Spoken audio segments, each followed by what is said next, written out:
असंख्य आजारांना बरं करण्याची जादू तुमच्या सगळ्यांच्या बोटामध्ये आहे बरं का.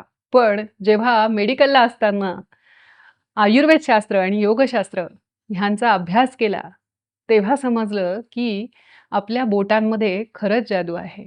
ती कशी काय? तर योगशास्त्रामध्ये हस्तमुद्रा यांचं वर्णन आहे. म्हणजे हाताच्या वेगवेगळ्या मुद्रा आणि त्यांचे फायदे. योगशास्त्रात मुद्रांचं वर्णन करताना असं सांगितलेलं आहे, की मुद्रा म्हणजे शरीराची अशी वैशिष्ट्यपूर्ण स्थिती, की ज्याने साधकाला कुंडलिनी शक्तीसुद्धा जागृत होऊ शकते. त्यांनी नभो मुद्रा, खेचरी मुद्रा, चाचरी मुद्रा, अगोचरी मुद्रा, शांभवी मुद्रा, ब्रह्मांजली मुद्रा, ज्ञानमुद्रा अशा अष्टमुद्रांचं वर्णन केलेलं आहे.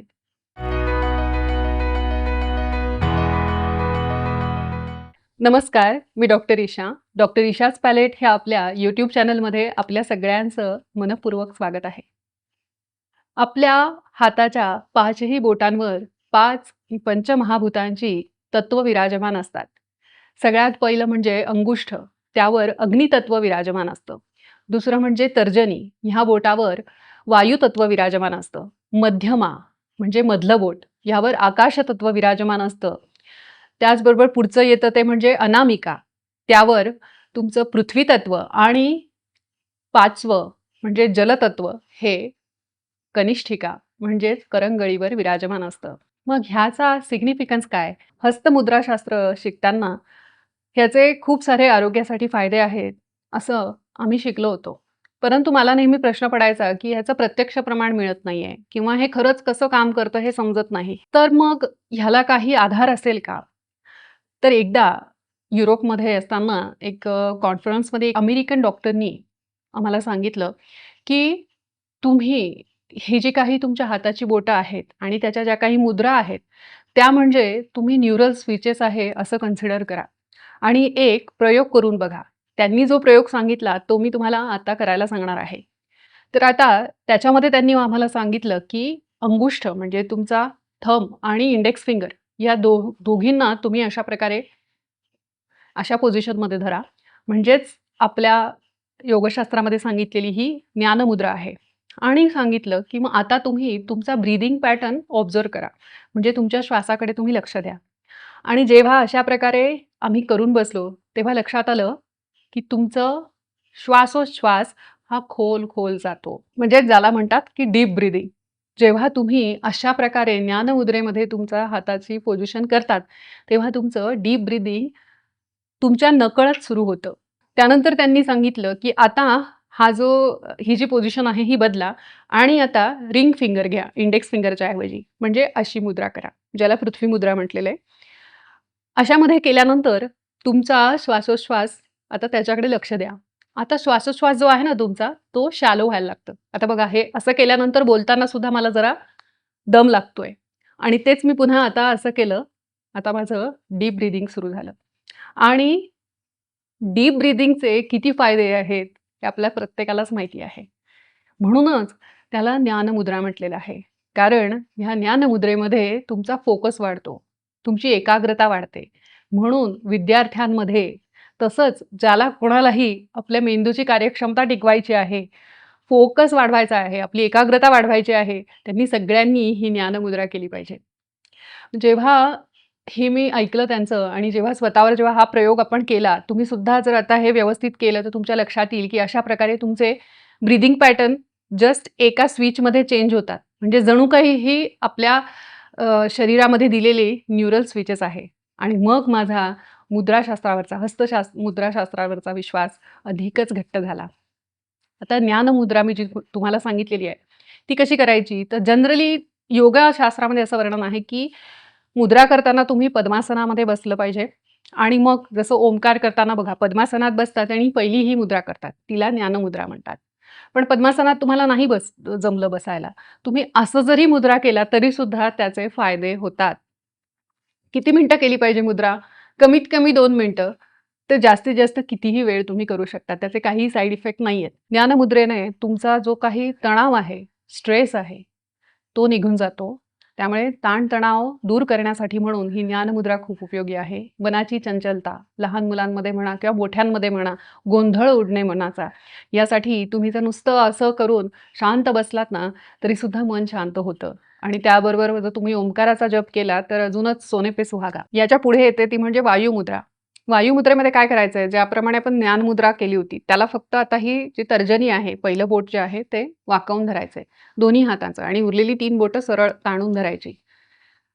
ह्या वायुमुद्रेचा याच्या नावातच बघा वात आहे. वातव्याधींमध्ये उपयुक्त अशी ही वायुमुद्रा आहे आणि त्याचबरोबर ती दुखणं म्हणजे वेदना शमन करणारी आहे असं सांगितलंय. त्याच्यामुळे शरीरात कुठलंही दुखणं असेल, तर तुम्हाला काहीही सुचत नसेल तर फक्त एवढं तरी करून बघा.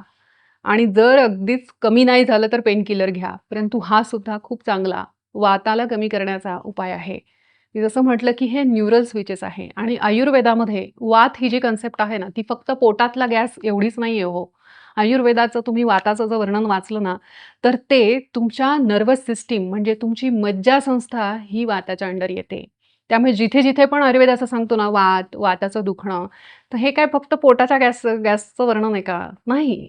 हे तुमच्या नर्व्हस सिस्टम, तुमच्या मज्जासंस्था, मज्जातंतू, नर्व्हज, न्यूरॉन्स ह्यांच्याशी रिलेटेड ते असलेलं सगळं फंक्शन आहे. पुढची येते प्राणमुद्रा. याच्यामध्ये ही जी 2 बोटं आहेत, म्हणजे तुमची कनिष्ठिका आणि अनामिका म्हणजे रिंग फिंगर, ही दोन्हीही अशा प्रकारे धरायची आणि ही झाली प्राणमुद्रा.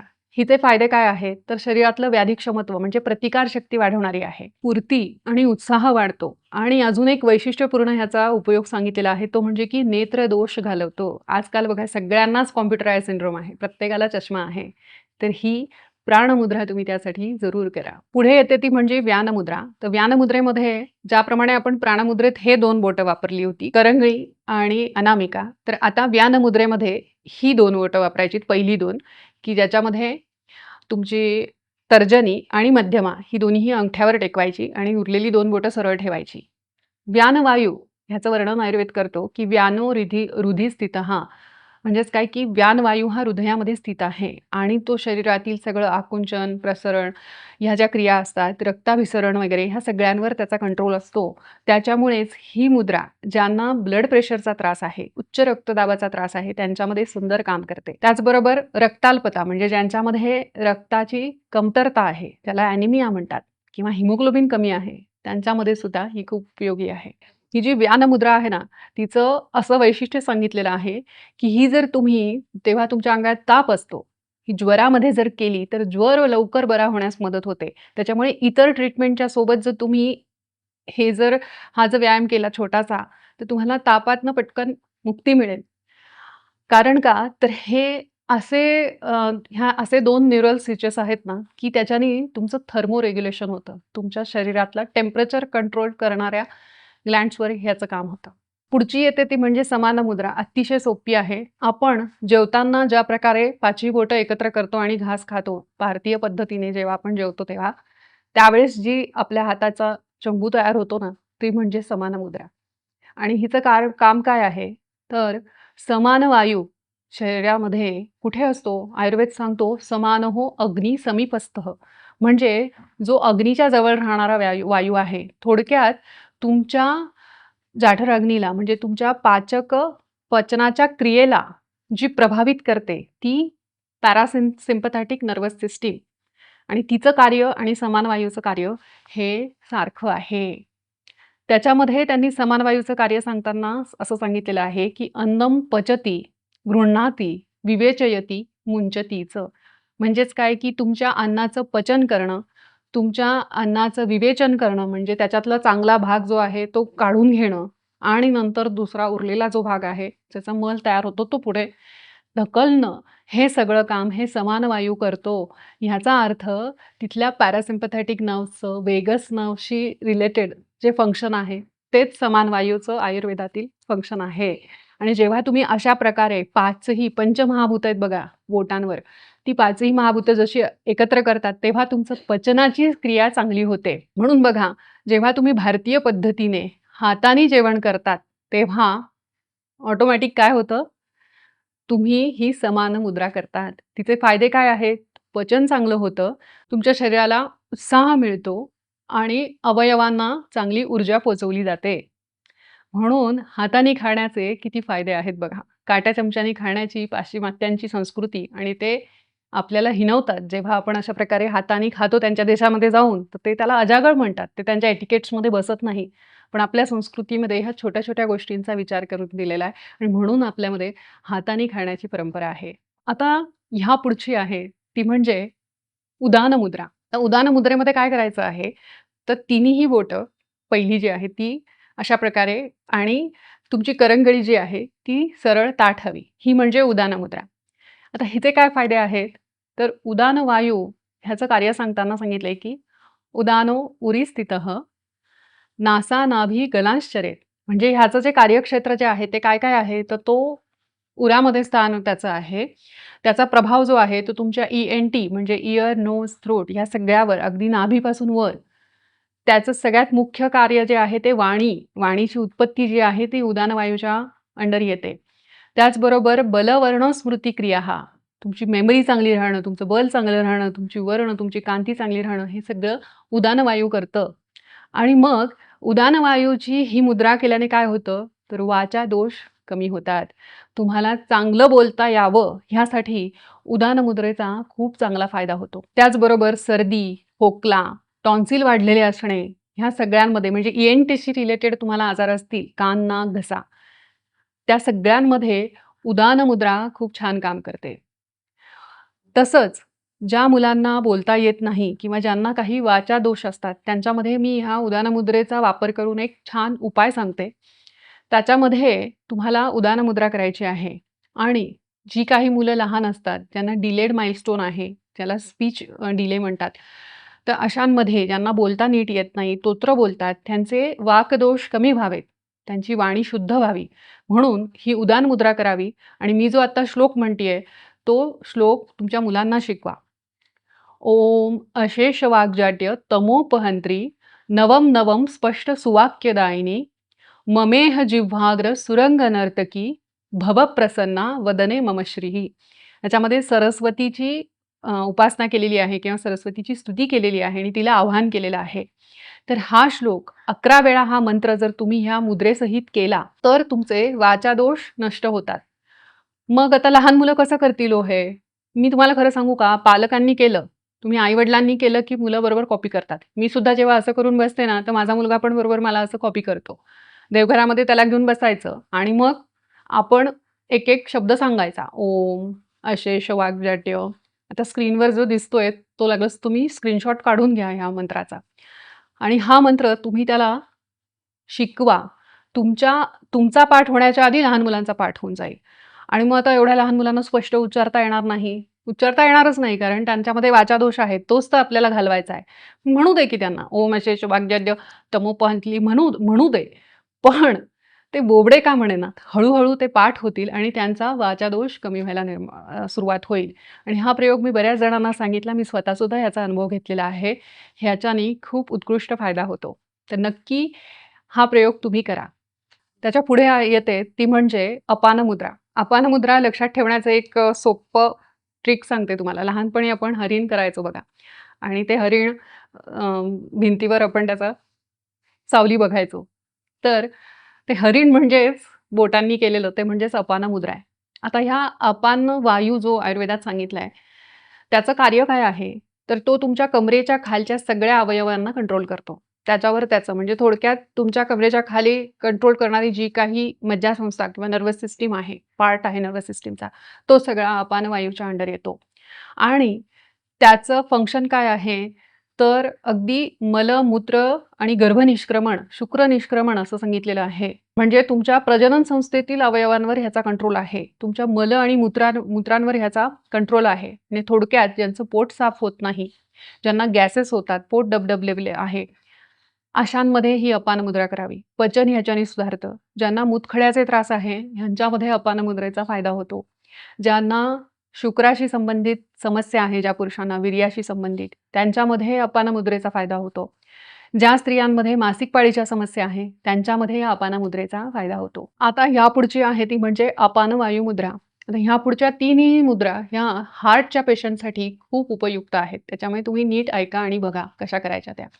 तर अपान वायू मुद्रा मगाशी झाली अपान मुद्रा, ही अपान वायू मुद्रा. त्याच्यामध्ये असंच हरीण करायचंय आणि फक्त हे जे पहिलं बोट आहे, तर्जनी जी म्हणतात त्याला, ती फक्त दुमडून धरायची आहे. तर ही झाली अपान वायू मुद्रा.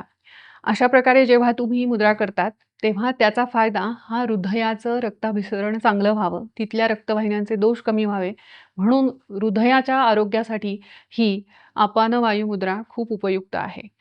त्यापुढे येते शून्य मुद्रा. शून्य मुद्रा कशी करायची?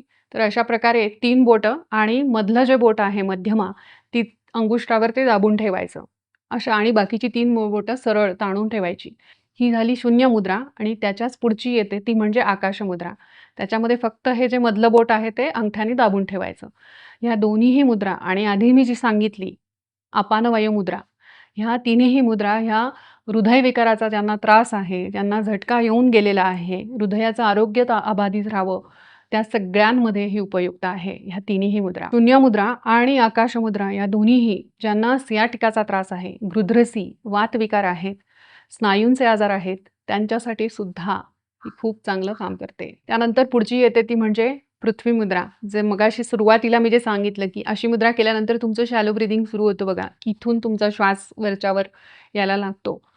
तर ह्या मुद्रेचं वैशिष्ट्य असं आहे, की ह्याच्याने कांती सुधारते. त्याच्यामुळे तुम्हाला जर आणि शरीराचं बल सुद्धा वाढतं. त्याच्यामुळे तुम्हाला तुकतुकीत कांती हवी असेल, तर ही मुद्रा नक्की करा. त्यानंतर पुढे येते ती म्हणजे वरुण मुद्रा. त्याच्यामध्ये आपल्याला करंगळी आणि तिन्ही बोटं बाकीची सरळ ठेवायची आहेत. आणि अशा प्रकारे जेव्हा वरुण मुद्रा करतात, तेव्हा ही त्वचा विकारांमध्ये तुमचं रक्त शुद्ध करण्यासाठी म्हणून रक्तविकारांमध्ये आणि तारुण्य पिटिका ज्यांना त्रास होतो, त्या सगळ्यांमध्ये ही वरुण मुद्रा खूप उपयुक्त ठरते.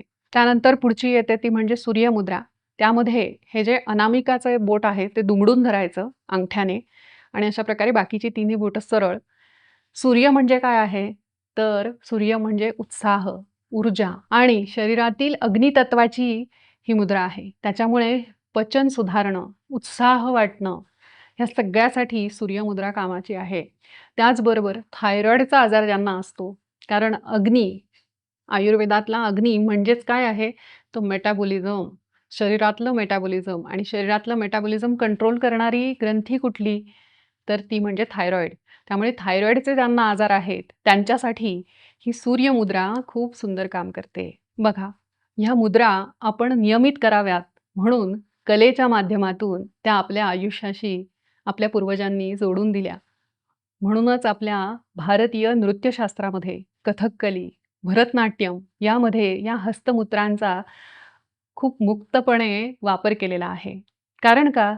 तर विज्ञान हे सर्वसामान्यांना रुचेल, जमेल असं नाही. परंतु कला ही मात्र सर्वसामान्यांना आवडते आणि ती टिकून राहते आणि पुढच्या अनेक पिढ्यांमध्ये ती कायम पाझरत राहते. तर आपल्या भारतातील प्राचीन ज्ञानाला, संस्कृतीला कोटी-कोटी प्रणाम. व्हिडिओ तुम्हाला कसा वाटला? मला नक्की सांगा.